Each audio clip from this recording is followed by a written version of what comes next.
Qursağımızın haram aşlarından doldurabız. Bismillah, elhamdülillah, ve salatu ve selamu ala Resulillah. Esselamu aleyküm ve rahmetullah. Ayavudin kardeşlerim ve kızardaşlarım. Peygamberimiz aleyhissalatu vesselam'ın hadisi var. Üye ahlüsü Ayşe'den gelen radıyallahu anha qalet ma şebi'a alu Muhammedin sallallahu aleyhi ve sellem min khubzi şa'irin yevmeyni mutetabi'ayni hatta qubida Resulullah sallallahu aleyhi ve sellem. Bu hadisin manası kardeşler, Peygamber aleyhissalatu vesselam'ın ocağı 2 gün artartından toymadı arpanı ekmeğinden. Bu hadismen kardeşler biz anlayıyoruz.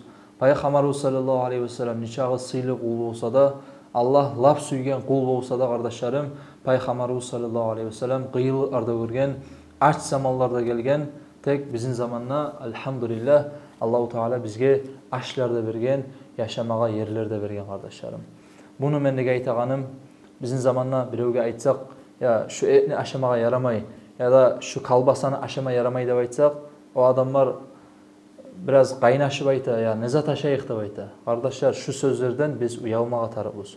Peygamber sallallahu aleyhi ve sellem'ni aşamağa aşıp olmagan, bizim yok aşımız yok bizim stollarımızda kardeşler.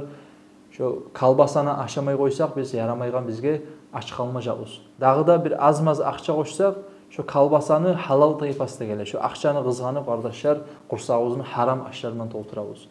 Tek biz bilmege tarafız. Biz kursa arabızını haramdan doldursak bizim yüreğimizge gelecek kasavat.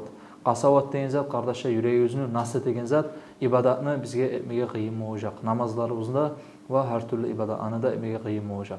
Allah-u Teala'ya Allah bizim yüreğimizini tazavasın. Yaxşı işlege Allah yüreğimizni hazır etsin ya Allah.